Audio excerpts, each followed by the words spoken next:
नमस्कार दोस्तों, आप सही का विकेट आप स्वागत है। अग्निवीर वायु की वैकेंसी आ गई है। इंडियन एयरफोर्स यानी कि इंडियन एयरफोर्स में अग्निवीर वायु की वैकेंसी आई है। अभी कितनी वैकेंसी है, सारी डिटेल, क्या एलिजिबिलिटी होगी, क्या क्वालिफिकेशन होगी, सब कुछ आपको बताने वाला हूं। हाइट, चेस्ट वगैरह सब कुछ आपको इस चैनल पर सारी जानकारी मिलेगी। तो वीडियो को लास्ट तक जरूर देखना। वीडियो अच्छी लगी तो वीडियो को लाइक कर देना। चैनल पर नए हो तो नीचे रेड कलर सब्सक्राइब बटन उसको प्रेस कर देना। टेलीग्राम ग्रुप से जुड़ जाना, वहां पीडीएफ मिल जाएगी। इंस्टाग्राम पे मुझे फॉलो कर लेना। चलते हैं, देर नहीं करते, वीडियो को स्टार्ट करते हैं। तो वैकेंसी आई किस में है? आई है इंडियन एयरफोर्स में। आपको पता है इंडियन एयरफोर्स, ठीक है, वहां पर अग्निवीर जो चल रहा है, मगर इन्होंने नाम चेंज किया अग्निवीर वायु, क्योंकि एयरफोर्स है तो वायु, इन्होंने लिखा है अग्निवीर वायु। 2022 के लिए वैकेंसी आई है। अभी टोटल वैकेंसी कितनी है अभी ये डिस्क्लोज नहीं किया गया, अभी ये बताया नहीं गया है कि वैकेंसी कितनी है, मगर ये बताया गया है कि फॉर्म कब से स्टार्ट होगा। ऑनलाइन फॉर्म होगा, 7 नवंबर से फॉर्म स्टार्ट हो जाएगा। 23 नवंबर तक इसकी लास्ट डेट होगी। तो फॉर्म सही से भरना, जो उसके लिए फोटो वगैरह मांगता है, जैसे भी मांगते हैं वैसे ही भरना। एग्जाम की डेट भी दे रखी है, एग्जाम की डेट भी साथ में, तो तैयारी भी साथ में करते रहना, पढ़ते रहना, अपनी रनिंग वगैरह सब करते रहना। 18 से 24 जनवरी के बीच में आपका एग्जामिनेशन होगा, 18 से 24 में, ठीक है। उसके बाद फीस की बात बता दो। फीस आपकी 250 रुपए लगेगी, 250 रुपए हर किसी कैंडिडेट के लिए। और एज की बता दो, 17.5 साल से आपका 21 साल आपकी एज मांगी गई है। 17.5 साल से 21 साल, ठीक है।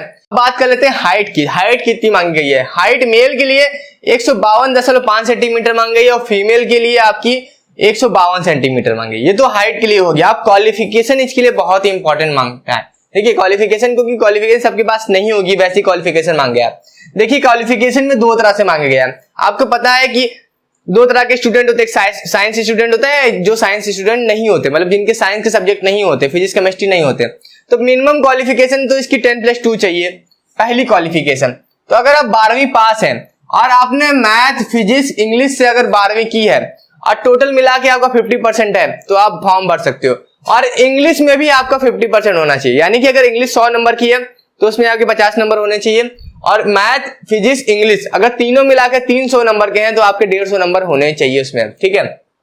उसके बाद जो सेकंड मांगी गई, अगर आपके पास ये नहीं है, तो अगर आपके पास 3 साल का डिप्लोमा कोर्स है इंजीनियरिंग में, अगर आपकी जो इंजीनियरिंग आपने मैकेनिकल से की है, इलेक्ट्रिकल से की है, ऑटोमोबाइल से की है, कंप्यूटर साइंस से की है, इंस्ट्रूमेंटेशन से की है, इंस्ट्रूमेंटेशन टेक्नोलॉजी से की है, इंफॉर्मेशन टेक्नोलॉजी से की है, तो आप इसको भर सकते हो, ठीक है। और उसके लिए भी बोला गया है, इसमें भी 50% बोला गया है कि 50% आपके होने चाहिए डिप्लोमा में।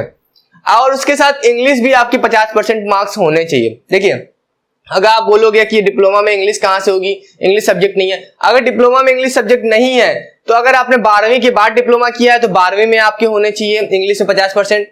अगर 12वीं नहीं की है तो 10वीं में आपकी इंग्लिश में 50% होने चाहिए। ये इस तरह से मांगा गया। ये इसकी मेन क्वालिफिकेशन यही है कि जो आपने डिप्लोमा करोगे उसमें तो 50% मार्क्स होना चाहिए आपके। और साथ में इंग्लिश में भी कंपलसरी है।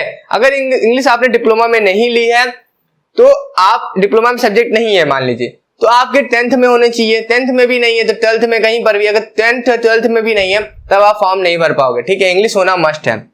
अब इसकी तीसरी क्वालिफिकेशन ये है कि आपके पास 2 इयर्स का वोकेशनल कोर्स होता है। वोकेशनल कोर्स जैसे कि आपको पता होगा, जैसे ITI वगैरह करते हैं, ठीक है। उसमें आपके 50% होने चाहिए और फिजिक्स मैथ भी होनी चाहिए, उसमें फिजिक्स मैथ भी होनी चाहिए। और सेम वही चीज बोला गया है कि आपके इंग्लिश भी होनी चाहिए, इंग्लिश में भी 50% आपके होने चाहिए।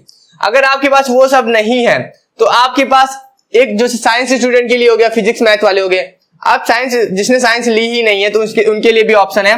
उनके लिए ऑप्शन ये है कि अगर वो 12वीं की है या 12वीं के समकक्ष कुछ किए हुए हैं तो उसमें आपके उनके 50% मार्क्स होने चाहिए और साथ में इंग्लिश में भी 50% मार्क्स होने चाहिए, ठीक है। इंग्लिश के अलग 50% होने चाहिए और जो उन्होंने 50% पास से अपना 12वीं की हो।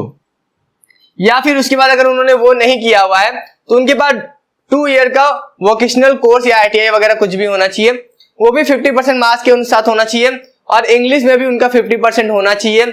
या फिर अगर ITI में अगर जो भी वोकेशनल कोर्स करते हो अगर उसमें नहीं है आपका 50% तो आप 12वीं में उसका जोड़ा जाएगा, 12वीं से लिया जाएगा। अगर 12वीं में भी नहीं है तो 10वीं से लिया जाएगा। मतलब इंग्लिश मस्ट है, बस इंग्लिश ये जान लो, इंग्लिश होनी चाहिए, वो भी 50% मार्क्स के साथ। तो ये पूरी इसकी क्वालिफिकेशन होगी, यही सबसे ज्यादा इंपॉर्टेंट है। अभी कितनी वैकेंसी आई है ये अभी कुछ डिस्क्लोज नहीं किया गया है, अभी आगे फिजिकल की डिटेल नहीं दी गई है। तो जैसे भी डिटेल आएगी इस चैनल पे आपको बता दिया जाएगा, सारी सब कुछ जानकारी आपको दे दी जाएगी। तो वीडियो अच्छी लगे तो वीडियो को लाइक करना, दोस्तों के साथ शेयर करना और इंस्टाग्राम मुझे फॉलो करना, टेलीग्राम ग्रुप से जुड़ जाना। तो अभी के लेते हैं अलविदा, मिलते हैं नेक्स्ट वीडियो में। Thank you so much.